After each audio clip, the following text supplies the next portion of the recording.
Welcome, traveler. The sea remembers everything. Every ship it carried, every oath spoken over its waves, and every war it swallowed before the world was old. But now, it brings something new. Not peace. Not silence. War. This is the tale of Captain Eryndor of Mythland, and the elves who sailed not to Valinor, but to Himling, the drowned island fortress now risen in fire. If they fail, the tide will not stop at the shore. It will flood the world. The tide brought fire. It came with the dawn, when the mist still clung to the waves and the gulls had not yet begun to cry. A black-sailed ship, silent and scorched, drifted out of the west and ran aground on the shores near Mythland. The watchmen did not see it at first, but the flames did. They bloomed in sudden bursts and was not natural, but alive, spreading along the wood as if the hull itself had been soaked in hate. By the time the guards arrived, the ship was ash and smoke.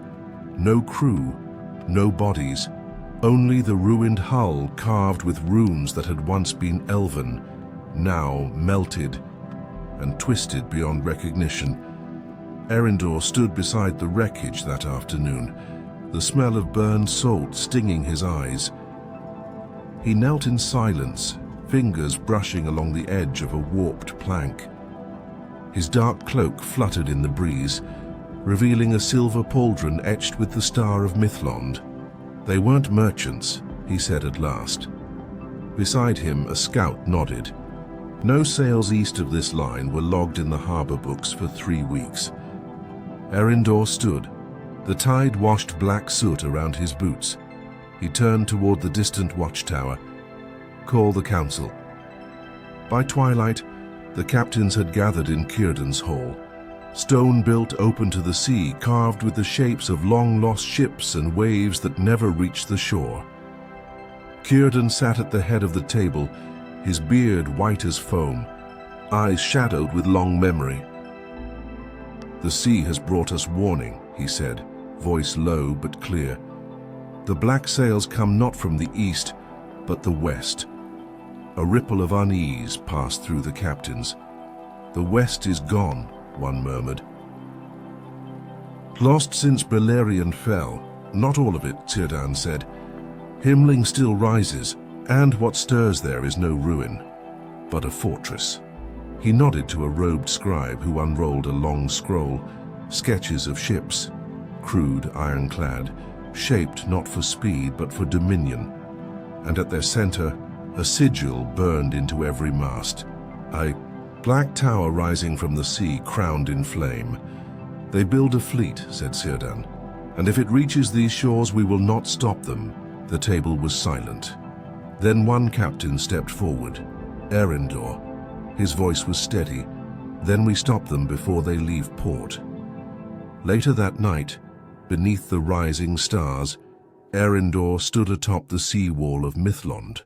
Below him, harbor lights flickered. Above, the sky was silver-veined and clear. He heard footsteps behind him. "Still watching for the next fire?" said a familiar voice. Eryndor smiled without turning. Lirael stepped beside him, her hair loose, her heelers, satchel over one shoulder. "You're going," she said. He nodded. 5 ships, north and west around the Searfangs. Landfall at Himling before the full moon. You'll be outnumbered. I've been outnumbered since the Second Age. She looked at him. "Why you?" He was quiet for a moment. Then, "Because I made a promise to a queen who's now ash, that I would see no more fire come from the west." Lirael looked away. "I'll sail with you," she said. Eryndor blinked. "You? You'll need someone who can read the runes they defaced, and someone to pull arrows out of Calasir when he gets too bold." They both smiled. For a moment there was no war, just wind and water. But the sea was already moving beneath them. The tide never waited. The harbor of Mythland had never been so silent. Not since the last ship to Valinor had departed, not since the end of the War of the Ring, not since peace, fragile, unspoken, and never fully trusted, had settled on the sea. Now 5 ships stood ready beneath a moonless sky, sails folded. Lanterns dimmed, crews armed not for trading but for war. At the center, sleek and narrow as a blade, was Erysul, the Sea Hope, Eryndor's own. Her prow was shaped like the wings of a seabird, her deck built of white birch from the woods of Lothlorien, and her hull darkened with mithril paint that shimmered when the stars touched it. A vessel meant to race the wind, and today, to outrun it. The captains gave no speeches. Eryndor walked the line of his warriors in silence, his gloved hand brushing the hilts of swords, the edges of bows. He met eyes, not with command, but with resolve. They did not bow. They did not cheer. They only nodded. Elves did not go to war lightly, but when they did, they remembered. They set sail at dawn. No horns, no banners, just the sound of sails snapping into place, the creak of wood, and the steady rhythm of oars meeting sea. Above them, gulls circled once, then turned east, towards safer skies. The ship slipped past the last of Linden's coastal towers before midday. Lirael stood at the bow, her fingers wrapped tightly around the hilt of a short blade. Not a warrior's weapon, but sharp, all the same. Beside her, Calliseer leaned against the rail, scanning the horizon. "You really think they built ships out there?" he asked. Lirael didn't look at him. "I know what I saw." "You saw it in a bowl of water," he said, smirking. "I saw it in the waves," she corrected. "They speak louder than fire ever did." Calliseer laughed once, sharp. "I'll believe in ghosts when they put a spear through me." He would regret those words before the sun set. By afternoon, the winds shifted. The air thickened. Moisture hung heavy. Fog coiled low over the sea like something breathing. Eryndor stood at the tiller. Merrill, the old mariner with a beard like woven salt, stepped beside him. "This is no natural mist," the sailor muttered. Eryndor didn't answer. His hand tightened on the rudder. The fog closed in fast, sound dulled, sails sagged. The world became a ring of grey. Then a shape, floating, still a ship, black-sailed, scorched, identical to the wreck found in Linden adrift. Empty, Erysul slowed. The crew braced. Calliseer drew his sword. "Maybe they left us a gift." "No," Eryndor said. "Then what?" The water exploded. A creature tore through the surface like a living anchor, long-limbed with barnacle-covered scales, and a face half hidden beneath bone plating. Its eyes were hollow, its jaws lined with coral-crusted teeth. It slammed onto the deck with a screech, sending 2 elves tumbling. Lirael screamed. Arrows loosed. The beast roared. Calliseer leapt. Blade sank into flesh. It barely flinched. The beast grabbed him with one arm and hurled him into the mast with a sickening crack. Eryndor moved, fast. His blade, twin-edged and silver-forged, struck the creature's side, drawing black smoking blood. It turned. Lirael, trembling, stepped in. She stabbed her blade into the creature's throat. Not a kill blow, but deep enough to stagger. Eryndor struck again, and this time it fell. Silence returned, broken only by Calliseer's groans. Lirael dropped her blade, panting. Eryndor knelt beside the creature's corpse. "Not orc," he said. "Not troll." "Then what?" Merrill asked. Eryndor looked at the face, runes, carved into the bone, elvish, corrupted. He looked west. "They've begun." The island rose from the sea like the bones of a forgotten god. Himling. Its cliffs were jagged and sheer, wrapped in fog that never lifted, with veins of red stone pulsing faintly beneath the surface. The black sands of Ash Cove stretched wide and silent, not from peace but from ambush. Captain Eryndor stood at the prow of Erasul, eyes narrowed. "This isn't an island," he muttered. "It's a fortress." The Elven fleet approached, with sails lowered. No signals, no torches. They moved as one, 5 silver-shadowed vessels gliding through grey water. Merrill stood beside the rigging, counting the crests of the stone as they passed. "Too quiet," he muttered. "No gulls, no surf, just—" He stopped. Then, "Brace!" A shriek tore through the stillness, not beast, not bird, a war horn, then another, from the cliffs, from the tunnels beneath the cove, and then they came. Corsairs, clad in black leathers and stitched armor, half orc, half men, scarred and savage. They emerged from hidden slits in the cliffs, firing black-feathered arrows. Above, crankhorns sounded, war machinery twisting to life. Spiked ballistae whirled toward the ships. Eryndor's voice rang out, "Land!" The Erasul struck sand. First, its hull skidded onto the black beach. Ramps dropped, elves charged. Their boots kicked up Asher, their arrows rose like silver rain. The beach turned red. Calasia, limping but alive, shouted over the din. "To the rocks! Form the line!" Eryndor was already there, sword flashing, cutting down a corsair who leapt from a crag with 2 blades drawn. To his left, Thalrun moved like a storm, his long blade arcing through flesh and shield alike. Behind them, Lirael dragged a wounded scout behind cover, pressing her hand to a gash in his thigh. "Stay with me," she whispered. "Stay." More corsairs poured from a cave mouth halfway up the cliff. "Cut them off!" Eryndor barked. Calasia rallied 5 archers and took the ridge. The arrows found their mark. The mouth fell silent, but something else was coming. A groan rippled through the ground. The elves froze. From the base of the cliffs, the stone split open, like a wound. From it emerged a siege walker, half machine, half beast, stitched together with black iron and sinew. It bore a massive catapult on its back and a face that had once been elven, now melted and reshaped with bronze plates. It bellowed once and hurled fire. The nearest elven ship was hit amidships. Flames erupted. Screams followed. Eryndor turned to Merrill. "We need to disable it, now!" Merrill nodded grimly. "I have one trick left." He sprinted toward the sea, leapt into a small craft, and rode behind the siege beast. The others covered him with arrows.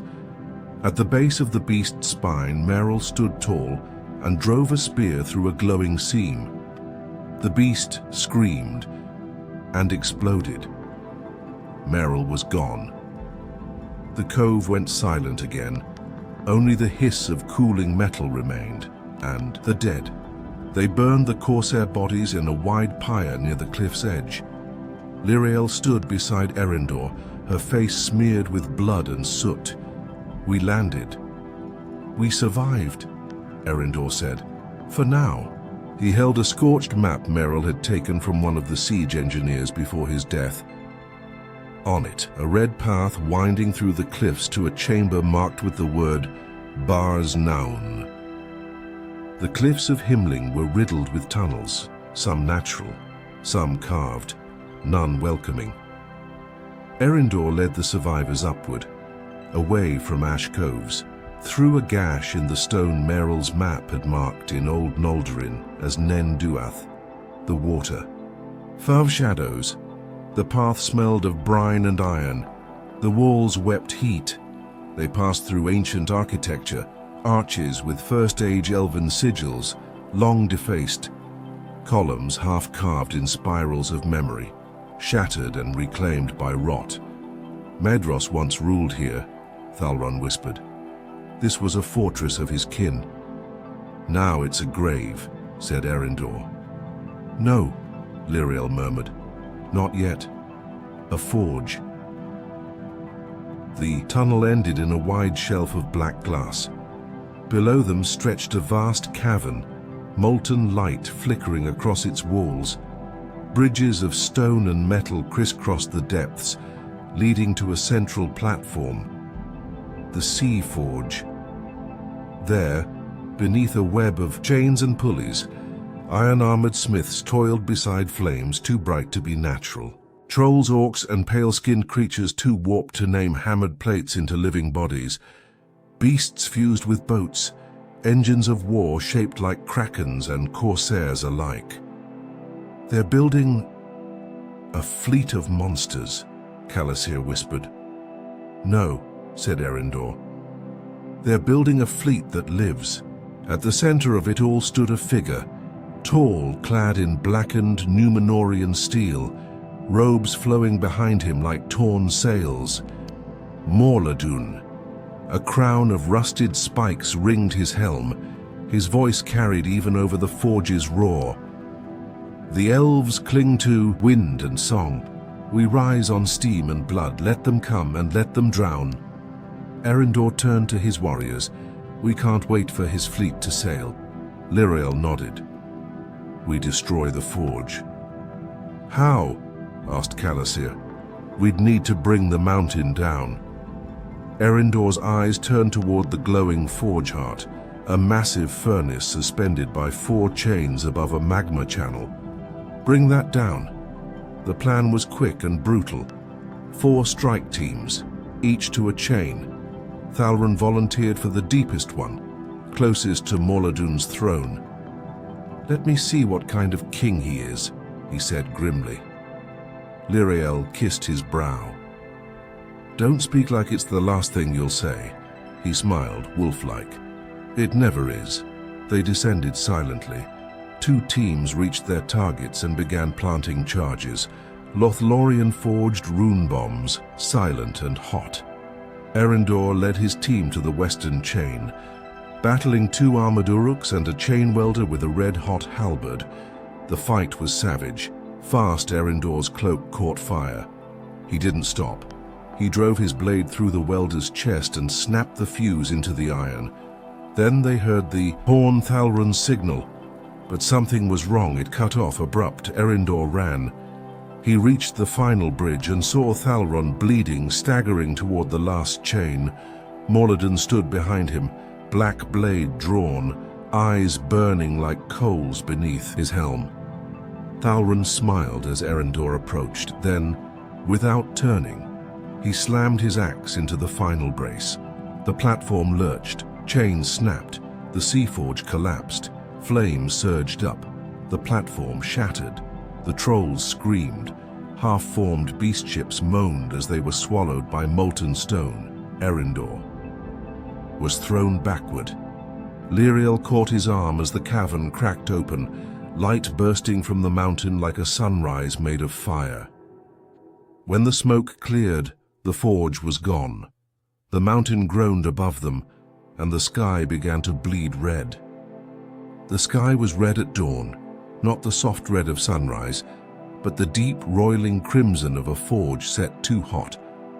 Smoke spiraled upward from Himling's core, and from beneath the cliffs, black sails rose like vultures from a corpse. The Black Armada had begun to move. Even with the sea forge shattered, Morladûn's twisted fleet was seaworthy. Bone-fused hulls, Leviathan-backed transports, siege creatures lashed beneath decks, 30 ships, elves had 5. On the deck of Erysul, Captain Eryndor stared out at the sea that had turned against him. "We can't outfight them," said Calasir. "Armor scorched, bandaged, shoulder bleeding. We don't have to," Eryndor replied. "We only have to stop them." The Elven fleet sailed forward as the wind howled through the burnt rigging. They split into a crescent formation, flanking left and right, cutting through the water like silver knives, and then impact. The first wave was chaos. Corsair beasts leapt from their ships, crashing into Elven decks. Arrows snapped in midair.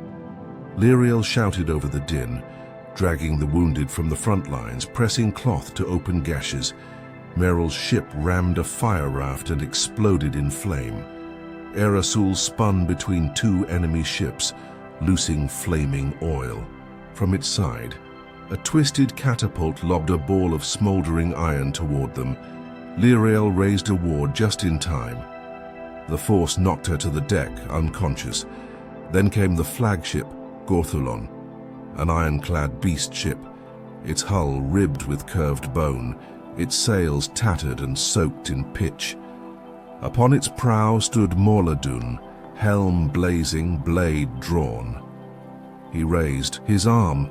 The beast lashes at his side hurled chains into the water, and the sea itself obeyed. Tentacles, fused with ship rigging and metal bolts, rose from the deep, dragging one of the Elven vessels down. Eryndor turned to his remaining crew. "Take the Erysul back, now." "What of you?" Calasia shouted. Eryndor drew his twin blades. "I finish this." He leapt across the burning gap between ships, landing hard on the deck of Gorthulon. The wind screamed around him. So did Morladûn.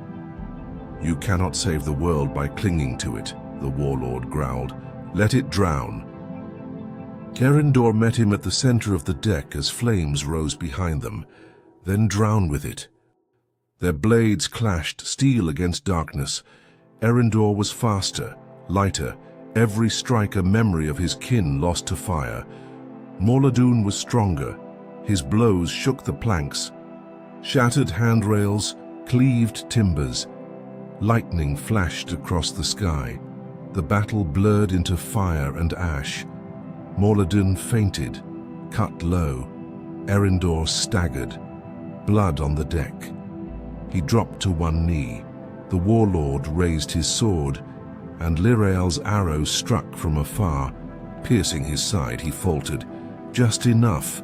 Eryndor surged upward, driving both blades through a gap in Morladûn's armor, straight through his chest. The warlord choked, then laughed. "You forget," and fell.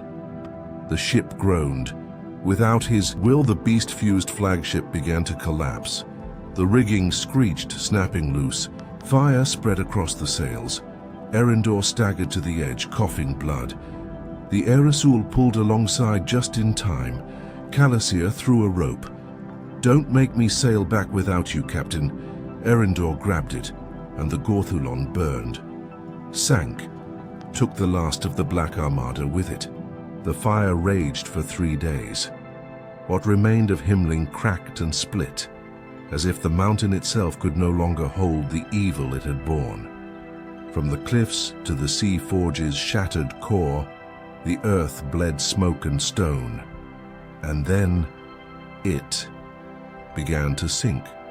Slowly, like something ashamed of being seen, Eryndor watched from the deck of Erysul, his arms wrapped in bandages, his armor stripped away. Beside him stood Liriel, her brow still marked with ash, a sling around her arm. Calasia sat nearby, silent for once. The last three, the only three. They said nothing for a long while, only watched as the great island, once a stronghold of Medros, now a graveyard of corsairs and monsters, was reclaimed by the sea. When the final tower of blackened stone slipped beneath the waves, Liriel finally spoke. "I never saw it end like this." "No one did," Eryndor said. She glanced at him. "You did." He gave a faint smile. "No, I only hoped." The wind shifted eastward, guiding them home. The journey back to Mithlond took 2 weeks. The sea remained calm, almost reverent. The stars were clear each night. No storms, no cries in the deep, no unnatural tides. Only silence, only healing. When they arrived, no horns sounded, but word spread quickly. Círdan met them, at the docks, aged more than when they had left. His eyes fell on Eryndor, then Liriel, then the empty decks behind them. He bowed his head. welcome home. The following dawn they held a gathering upon the sea wall. A carving was made, simple, unadorned, etched into the stone at eye level. Here stood those who sailed west, not to seek peace, but to protect it. Let Himling sleep, let the tide remember. Below it 3 names were written, and beneath those, 24 more. Eryndor returned to the harbor one final time before leaving the coast behind. He stood alone at the end of the pier, watching the sea that had once burned. Now it only breathed. Lirael joined him. "You still hear it, don't you?" she asked softly. He nodded. "It's quiet," he said. She smiled. "It's saying thank you." And so ends the tale. Not of kings nor chosen ones, but of sailors, warriors, and healers who crossed a sea not for hope, but for duty. The tide will rise again one day. But for now, it is quiet. So rest, traveler. Sleep deep. And if you ever stand where sea meets shore, listen. You just might hear the waves remembering.